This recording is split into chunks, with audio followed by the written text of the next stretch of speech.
నమస్తే. నేను మీ పద్మావతి. ఈరోజు మనతో పాటు దైవాజ్ఞ బ్రహ్మశ్రీ వీరాంపురం సుబ్రహ్మణ్య స్వామి గారు ఉన్నారు. మరి ఆయనతో మాట్లాడేద్దాం.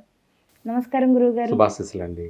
గురువుగారు, మే నెలలో కన్యా రాశి వారికి అసలు వీరికి గోచారం ప్రకారం ఏ విధంగా ఉంటుందంటారు? దాంతో పాటుగా వీరు ఏ విషయాలు తొందరపడి చేయడం ద్వారా మంచిగా కలిసి వచ్చే అవకాశం ఉంటుందంటారు?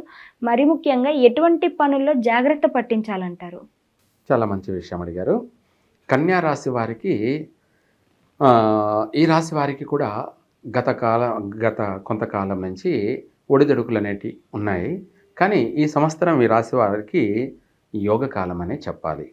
అందులోనూ మరీను ఈ మే నెల ఎటువంటి ముఖ్యమైన పనులైనా సరే సకాలంలో పూర్తి చేయగలరు. విద్యార్థులకి చక్కని అనువైన మాసం అని చెప్పాలి ఈ సంవత్సరం. అందులోని ఈ నెల వాళ్ళు విద్యలో పరిపూర్ణత పొంది జిల్లా ఫస్ట్ కానీ, లేదా స్టేట్ ఫస్ట్ కానీ, లేదంటే కాలేజీలోనే ఫస్ట్ క్లాస్లో కానీ రావడం కానీ, వీళ్ళు మంచి ఉన్నత విద్యలో రాణించడం కానీ, అంటే ఏదైనా సబ్జెక్టుల్లో ఏ సబ్జెక్టులోనైనా కూడా ఆల్ సబ్జెక్టులో, అంటే ఒక మాటలో చెప్పాలంటే మల్టీపర్పస్, అంటే మల్టీ టాలెంటెడ్ అన్నట్టుగా వీళ్ళు ఏ దాంట్లోనైనా కూడా రాణించగలరు అన్నది ఈ కన్యా రాశి వాళ్ళకి గుర్తింపు వచ్చే అవకాశాలు ఉన్నాయి. పిల్లలకి విద్యలో మంచి రాణిస్తారు. అలాగే ఉద్యోగంలో కూడా ఇందాక చెప్పుకున్న మల్టీ టాలెంటెడ్ అని, ఆ విధంగా వీళ్ళు ఉద్యోగాలలో కూడా అత్యంత అవసరం వీళ్ళని తీసుకోవడం కూడా, అలా ఉద్యోగం అనేది వీళ్ళనే వెతుక్కుంటూ వచ్చే అవకాశం కూడా ఉంది. కన్యా రాశి వాళ్ళని ఉద్యోగ అవకాశాలు అనేది కూడా అందరికీ కాకపోవచ్చు కానీ కంపల్సరీగా కొంతమందికి అవుతే ఉద్యోగమే మనల్ని ఎత్తుక్కుంటూ వచ్చే అవకాశం ఉంది. అలా ఈ కన్యా రాశి వారికి మంచి ఉద్యోగ అనుకూలత, ఉద్యోగ అవకాశాలు, చిన్న వ్యాపారుల కాడ నుంచి, చిరు వ్యాపారాల కాడ నుంచి ఒక చాలా పెద్ద ఉన్న బిగ్ వ్యాపారస్తుల వరకు కూడా, ఎంత పెద్ద వ్యాపారస్తులైనా సరే ఓ చిన్న చిరు వ్యాపారి కాడ నుంచి ఈ మాసంలో బాగా అధిక లాభాలతోటి మంచి ఉన్నత వ్యాపార పరుడుగా అభివృద్ధి చెందే అవకాశం ఉంది. చిన్న వ్యాపారం కాస్త పెద్దదవుతుంది, ఆల్రెడీ పెద్ద వ్యాపారం కాస్త ఇంకా విస్తరిస్తుంది. ఇలా చెప్పాలంటే, ఒక మాటలో చెప్పాలంటే దేశాలలో కూడా విస్తరించే అంతటి యోగం అయితే ఉంది. అనేక ప్రాంతాలలో కూడా ఉన్నత వ్యాపారాలతో అభివృద్ధి చెందే అవకాశము ఉంది. అలాగే ఇంకా కూడా చెప్పాలి అంటే ఈ రాశి వారికి సర్వకార్య సిద్ధిరస్తు, ఒక్కటి కాదు, కత్తికి రెండు పక్కలా పదునుంది అన్నట్టుగా, ఇట్లన్నా తెగుతుంది, ఇట్లన్నా కూడా తెగుతుంది అన్నట్టుగా వీళ్ళు మాట్లాడుతూనే సంపాదించడం, జర్నీ చేస్తూనే, అంటే నడుస్తున్నట్టుగా జర్నీ చేస్తూ తిరుగుతూనే సంపాదించడం, అట్లా ఏ రూపంలో ఎలా పోయినా సంపాదనే వీళ్ళ యొక్క ధ్యేయం అన్నట్టుగా ప్రతి విషయంలో కూడా ఆర్థికపరమైనటువంటి విషయాలలో చాలా తెలివిగా నడుచుకోవడం, వాళ్ళు చేసే చిన్న పని కూడా లాభార్జన లేనిది పని చేయకపోవడం, లేదు చేస్తూనే దాన్ని లాభార్జన పొందడం, ఇలా అనేక రకాలుగా అనేక రంగాలలో రాణించే అవకాశము ఉంది. ఈ మే నెలలో స్థిరపడే అవకాశం కూడా ఉంది. ఈ రాశి వాళ్ళకి గృహయోగం చక్కగా ఉంది. 100% గృహాన్ని కొనాలని చెప్పేసి ఆలోచన పెట్టడం జరుగుతుంది. అనుకున్న తడవుగా ఆ పనిని పూర్తి చేయడం కూడా జరుగుతుంది. అంటే ఇల్లు కొనడము, కట్టిన ఇల్లును కొనడం కానీ, లేదంటే స్థలాన్ని కొనడం కానీ, లేదా స్థలం ఉంటే దాన్ని ప్రారంభం చేయడం కానీ, ఇలా అనేక విషయాలలో కూడా ప్రతి పని వీళ్ళని ఎత్తుక్కుంటూ వస్తుంది. అనుకోగానే ఆ పని అయిపోతూ ఉంటుంది. ఏదైతే మనసులో తలుచుకుంటారో ఆ పని జరిగే అవకాశం ఉంది. అట్లాగా కన్యా రాశి వారికి గృహయోగము ఉంది, వాహన సౌఖ్యము ఉంది, అలాగే నగ నట్ర అంటే బంగారం కొనడం కానీ, వెండి వస్తువులు కొనడం కానీ, గృహోపకరణ అలంకరణ కోసమై కొనే వస్తువులు కానీ, అంతా కూడా రిచ్గా బాగా ఉన్నత స్థితిలో స్థిరపడే అవకాశం ఎక్కువగా ఉంది. ఈ రాశి వాళ్ళకి అనేక విషయాలలోనూ కలిసి వచ్చే మాసం అని చెప్పాలి. వివాహ ప్రయత్నాలు చేసుకోవచ్చు. ఆల్రెడీ చేస్తున్నటువంటి వాళ్ళకి ఈ మాసంలో శుభవార్తలు వింటారు. అంటే నిశ్చయతాంబూలాలు పుచ్చుకోవడం, లేదా ఏకంగా వివాహమే పెట్టుకోవడం కానీ, ఇటువంటి శుభకార్యాలు త్వరగా జరిగే అవకాశం కూడా ఉంది. అంతేకాకుండా ఉద్యోగం గురించి ప్రయత్నం చేస్తున్న వాళ్ళు ఈ మాసంలో ప్రశాంతంగా ప్రయత్నం చేసుకోవచ్చు. ఉద్యోగము వస్తుంది. అలాగే ఏ ఆటంకం లేకుండా ఉద్యోగము వస్తుంది. అలాగే మధ్యవర్తిత్వం ద్వారా కూడా వీళ్ళకు కలిసి వచ్చే అవకాశము ఉంది. వీటితో పాటు సంతాన విషయంలో కూడా వీళ్ళకు అధికంగా స్త్రీ సంతాన భాగ్యం కలిగే అవకాశము ఉంది. అంటే కన్యా రాశి వాళ్ళకి స్త్రీ సంతాన భాగ్యం అంటే పుత్ర సంతానం కూడా ఉంటారు.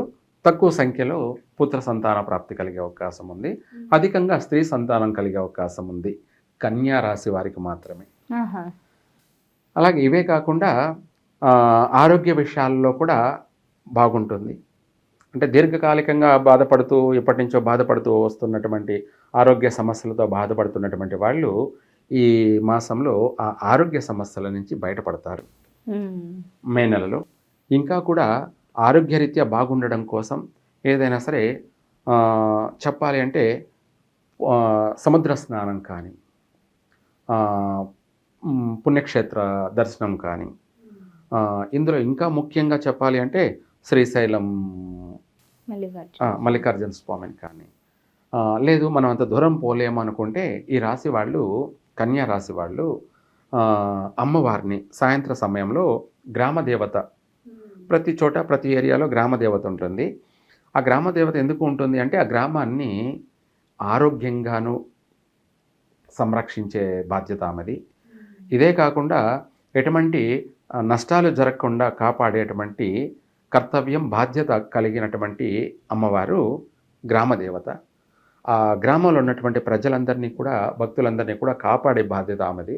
కాబట్టి ఆమెను ఆదివారం కానీ, మంగళవారం కానీ, లేదా గురువారం కానీ, శుక్రవారం కానీ వాళ్ళకు వీలైన వారం ఎంచుకొని ఈ 4 వారాలలో వారానికి ఒక రోజు కావచ్చు, లేదంటే ఓపిక ఉంటే ప్రతిరోజు సాయంత్రం 5:30, 6:30 లేదు 5:30 నుంచి 7 వరకు కూడా ఈ సమయంలో ఈ రాశి వాళ్ళు ఒక గుడ్డు తీసుకొని అమ్మవారికి ధ్వజస్తంభం దగ్గర గుడ్డు పెట్టి, లేదు గుడ్డు పెట్టలేని వాళ్ళు అమ్మవారి దగ్గర బెల్లాన్ని ఒక ఆకులో నైవేద్యంగా పెట్టి, లేదా వీలైతే గుడ్డే పెట్టి అమ్మవారికి ప్రదక్షిణ చేసుకొని ఆ తర్వాత ముద్ద కర్పూరం వెలిగించి నమస్కారం చేసుకొని తిరిగి చూడకుండా వచ్చేస్తే వాళ్ళకి ఎంత పెద్ద అనారోగ్య సమస్య అయినా కూడా తీరిపోతుంది. గురుగారు, నాకు ఒక సందేహం అడగచ్చు. పర్వాలేదు, అడగండి. అంటే గుడ్డు అనేది నీచుకు సంబంధించి, మాంసం అనేది మరి మనకి దేవాలయంలోకి అసలు తీసుకువెళ్ళకూడదు, అది పాపం. పుట్టకాడ, సుబ్రహ్మణ్య స్వామి కాడ అన్ని చోట్ల పెడతారు. కానీ ఇది అమ్మవారి గుడి అంటే. అవును, అమ్మవారి కదా, అమ్మవారికి ఇంకా బలే ఇస్తారు కదా. అంటే దాని పరంగా చూసుకుంటే అది సంబంధం లేదు. ఓకే, తీసుకెళ్ళచ్చు అంటారు. ఇది ఏంటంటే గుడ్డు అనేది మనలో ఉన్నటువంటి ఒక నెగటివ్ తీసేస్తుంది. ఓకే. ఎన్ని చోట్ల మనము ఇప్పుడు పుట్టల దగ్గర పెడతాం కదా. అవును. మరి పుట్ట ఏమిటి? సుబ్రహ్మణ్య స్వామికి నిలయమైంది. ఏకంగా సుబ్రహ్మణ్య స్వామికే పెడుతున్నాం. ఆమె తల్లి అమ్మవారు. మరి అక్కడ పెట్టకూడదు అనేది ఏం లేదుగా. ఇక్కడ మనం తీసుకుపోయి ఆ మాంసాహాన్ని అంటే ఒక ప్రాణిని చంపి దాన్ని చేసి తీసుకుపోయి అమ్మవారికి పెట్టమని చెప్పలేదుగా. అది దోషం. అది దోషం. ఇది గుడ్డు అనేది ఏంటంటే మనలో ఉన్నటువంటి చెడుని, నెగిటివ్ని తీసివేయడం అని చెప్పడం. దాన్ని కూడా ఇంకా చెప్పాలంటే గుడ్డుని మనం తల మీద నుంచి 3 సార్లు కుడివైపు తిప్పి, 2 సార్లు ఎడమ వైపుకి తిప్పి, లేదా పైనుంచి కిందికి 3 సార్లు తీసేసి దాన్ని బయట ఇసిరేయచ్చు. అంటే మనలో ఉన్నటువంటి గ్రహపీడల్ని కానీ, దృష్టి దోషాన్ని కానీ, ఎటువంటి నెగిటివ్నైనా సరే తీసి పారేయడం అని అర్థం. అలా కూడా చేయొచ్చు. ఇదేమిటి? ఏది ఏమైనా మనం బాగుండడం కోసం, మనం అభివృద్ధి చెందడం కోసం, మనం కష్టాల నుంచి బయటపడడం కోసం, మనం సుఖంగా జీవించడం కోసం, మనము 10 మందిని ఇబ్బంది పెట్టడం లేదు కదా. అవును. ఏది ఏమైనా 10 మందికి నష్టం కలగ చేయడం లేదు కదా. అలాగే అట్లనేసి నేను అక్కడ మీరు కోడిని కోయండి, గొర్రెని కోయండి అని చెప్పడం లేదుగా. చెప్పేది అవును. పరిహారం కూడా ఏది చేయాలో ఏది చేయకూడదు అన్నది మనం అలాంటివి చేయకూడదు. ఇందాక చెప్పినవి ఇది ఎటువంటి ఇబ్బంది లేదు.